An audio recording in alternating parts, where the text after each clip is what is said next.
இன்றைக்கும் இந்த புதிய நாளில் புதிய மாதத்தில் உங்களை பார்க்குறது ரொம்ப சந்தோஷம். கர்த்தர் நல்லவர், அவர் மாறாதவர், என்றும் நம்மோடு கூட இருக்கிறவர். அவருடைய வார்த்தை என்றும் நம்மை வழி நடத்துகிற வார்த்தை, கைவிடாத வார்த்தை. இன்றைக்கும் இந்த புதிய நாளில் புதிய மாதத்தில் தேவன் நம்மோடு கூட இருந்து அவருடைய வார்த்தையின்படி வழி நடத்தி செல்வார். ஆயத்தமாக இருங்க, எதிர்பார்ப்போடு இருங்க. தேவன் பெரிய காரியங்களை செய்ய போகிறார். நாகும் 1ஆம் அதிகாரம் 7ஆம் வசனத்தில் இப்படி படிக்கிறோம். கர்த்தர் நல்லவர், இக்கட்டு நாளிலே அரணான கோட்டை, தம்மை நம்புகிறவர்களை அறிந்திருக்கிறார். கர்த்தர் நல்லவராக இருக்கிறார். அவர் உங்களை அறிந்திருக்கிறார். உங்களுக்கு என்ன தேவைகள் இருக்கிறது அப்படின்றத அவர் அறிந்திருக்கிறார். நமக்கு என்ன தேவை என்பது நமக்கு தெரியாது, நாம் அறிந்து கொள்ள முடியாது. ஆனால் தேவன் எல்லாவற்றையும் அறிந்திருக்கிறார். ஒருவேளை நம்மளுக்கு இதுதான் தேவை என்று சொல்லி நம்ம நினைச்சு கொண்டு இருக்கலாம்.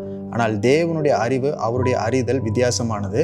நாம் எண்ணுவதற்கும் நாம் நினைப்பதற்கும் அதிகமாக நமக்கு செய்ய வல்லவராக இருக்கிறார். அதனால நாம் நம்மை பற்றி அறிந்ததை காட்டிலும் அதிகமாக அவர் அறிந்திருக்கிறார். அப்போ நாம் என்ன செய்ய வேண்டும்னா, ஆண்டவரிடத்தில் ஜெபிக்கும் பொழுது அவர் என்ன சொல்லுகிறார், அவருடைய வார்த்தை என்ன சொல்லுகிறது அப்படின்றத நாம் கேட்டு அதைத்தான் பதிலாக எடுத்துக்கொள்ள வேண்டும். நம்முடைய வார்த்தையில் நம்ம சொல்லுவதெல்லாம் ஜெபம். ஆனால் தேவனுடைய வார்த்தை நம்மளுக்கு வரும்பொழுது அதுதான் பதில். பொதுவாக நம்ம தமிழில் ஜெபிக்கலாம், இங்கிலீஷில் ஜெபிக்கலாம், எந்த மொழியிலனாலும் ஜெபிக்கலாம். நம்முடைய வார்த்தையை பயன்படுத்தி நம்முடைய தேவைகளை சொல்லி ஆண்டவரிடத்தில் ஜெபம் பண்ணுவோம்.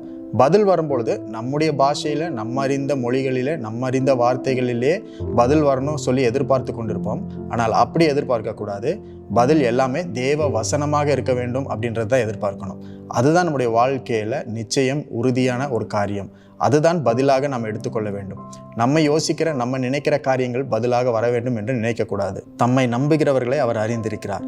அப்படின்னா அவர் வார்த்தை நம்புகிறவர்களை, வார்த்தையின் மேலே நம்பிக்கை வச்சு விசுவாசம் வைக்கிறவர்களை தேவன் அறிந்திருக்கிறார். அப்போ ஜெபிக்கும் பொழுது நமக்கு பதில் எதுவாக இருக்க வேண்டும்னா தேவ வசனம் தான். எந்த ஒரு காரியத்தை சொல்லி ஜெபித்தாலும் அதற்கு தேவ வசனத்தை கொண்டு பதிலை நாம் பெற்றுக்கொள்ள வேண்டும். நம்முடைய வாழ்க்கையில் நாம் எதிர்பார்க்கிற பதில் இல்லை என்றாலும் பிரார்த்தனை இருக்க வேண்டும், ஜெபம் இருக்க வேண்டும். Prayer should be there. Even if we don't have answers, we can always lift everything in prayer. எப்பொழுதும் நாம் எதிர்பார்க்கிறபடி பதில் வராது, தேவனுடைய சித்தத்தின்படி அவருடைய வசனம் வரும். இன்றைக்கும் இந்த நாளிலும் இனி வருகிற ஒவ்வொரு நாட்களிலும் நாம் ஜெபிக்கும் பொழுது நாம் யோசிக்கிற பதிலை எதிர்பார்க்க கூடாது. தேவனுடைய வசனத்தை பதிலாக நாம் எதிர்பார்க்க வேண்டும். அவரை நம்பி இருக்கிற உங்களை தேவன் அறிந்திருக்கிறார். அவருடைய அறிவுக்கு எட்டின பதிலை உங்கள் வாழ்க்கையில் அனுப்ப அவர் வல்லவராக இருக்கிறார். இன்றைக்கும் வசனமே உங்களுக்கு பதிலாக இருந்து உங்கள் வழிகளிலெல்லாம் உங்களை நடத்தி செல்லும். God bless you.